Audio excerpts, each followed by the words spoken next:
Today, the European Championship is arguably the second most prestigious tournament in international football, only behind the World Cup. Millions of fans tune in every 4 years to witness the action, adding up to a total live audience of billions of viewers in the last couple of tournament editions. But the truth is that it wasn't always this way. The European Championship has been through over 6 decades of struggles, success stories, and unforgettable moments. So how did the Euros become the second most watched football tournament in the world? As far back as the 1880s, regional tournaments for national teams already existed, the British Home Championship being among the most popular. The idea for a pan-European football tournament was then proposed for the first time by the French Football Federation's Secretary General Henri Delaunay in 1927, but not many people cared at the time, so nothing much was done. Not exactly. The Central European International Cup was held on a few occasions for the next 4 decades, and it brought together the national teams of Austria, Hungary, Italy, Czechoslovakia, Switzerland, and Yugoslavia, but there wasn't too much to talk about. By 1930, the World Cup had been established, and the sport gained more popularity until the Second World War halted the momentum. The sport picked up from where it left after the war, and the 1950s brought some unbelievable breakthroughs. The UEFA was officially inaugurated in June 1954 in Basel, Switzerland, after a consultation between Italian, French, and Belgian associations, plus a total of 31 founding associations. By 1958, 3 years after Delaunay's death, the Euro tournament came to life with teams struggling to qualify for the 1960 finals. The first Euros was known as the European Nations Cup, and it was held for the first time in 1960. This shouldn't be confused with the European Cup, which was a club competition. Of the 17 national teams that battled through the qualifying rounds, only 4 made it to the tournament final.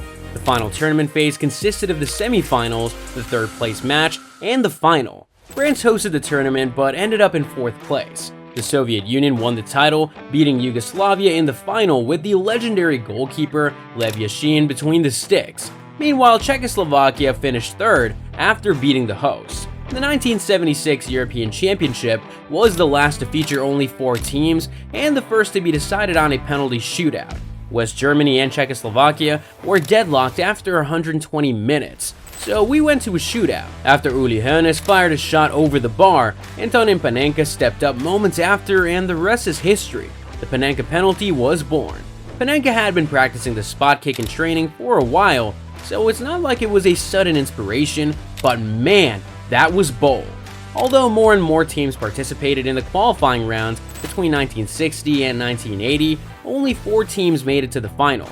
That was until 1980, when the format of the final was extended to accommodate 8 teams. This time though, there would be no semi-finals. Instead, the group winners played each other in a final, and the second place teams in the groups played a third place match. Not sure how that idea sounds now, but it probably made sense to the organizers back in the day. West Germany won the first edition of this format, beating Belgium in the finals. France then finally laid its hands on the nation's first major title at home in the 1984 tournament. Some of the older fans still remember France's captain at the time, Michel Platini, scoring 9 goals in just 5 games. Oh, and by the way, they changed the format again to accommodate a semi-final stage this time. So I guess the organizers weren't exactly proud of their previous idea. In 1988, we experienced the Marco van Basten magic. The Netherlands won its first and only title with a 2-0 victory over the Soviet Union in Munich that year, but the final wasn't without drama. The match will best be remembered for Marco van Basten's audacious goal. After receiving a lofted high cross from the left, a few yards outside the Soviet penalty area, Van Basten met the ball mid-air and cooked up a wicked volley from an acute angle that flew over the goalkeeper and into the far corner for the second goal. The masterful technique, timing, skill, and incredible finish left everyone in disbelief. But Euro 92 was even more shocking. An inspired Denmark lifted the title against all odds. It's crazy because Denmark was a late addition to the tournament, joining after Yugoslavia was expelled from the competition in the spring because of an escalating civil war. The Danes were just a bunch of journeymen from the Bundesliga and goalkeeper Peter Schmeichel, who was in his first year with Manchester United, but they got the job done, taking down both the reigning European champions and world champions along the way. Schmeichel did come up with some world-class saves to bail out his team when called upon. Denmark won the title with only 2 victories in 5 games. Fast forward to 1996, and what do we find? Another change in the format. This time, the 8-team format was to be expanded to 16 to accommodate more countries in the tournament final as more and more nations began to participate in the qualifying rounds. All the talk was about a return to the game's spiritual roots, with England hosting the tournament this time. It was billed as football's coming home, but after big wins over the Dutch and Spain, England fell to Germany on penalties. Guess who missed a vital spot kick? Well, it was England's current coach, Gareth Southgate. Well, he got some scolding from his mother, Barbara. "Why didn't you just belt it?" she said. Anyway, Germany would go on to win that year's edition, its first title as a unified nation. Looks like not many people were cool with the idea of only one host nation running the entire show, so come the year 2000, 2 countries, the Netherlands and Belgium, would co-host the tournament. That year saw Zinedine Zidane running the show for France. France had just won the World Cup in 1998 with a multicultural team that had black, white, and North African players. It didn't look like the team clicked 100%, but they ended up winning the World Cup. Come 2000, there was a clear step up. Thierry Henry was a star striker who was about to enter his prime years. Emmanuel Petit, Patrick Vieira, and Didier Deschamps ran the show in the midfield.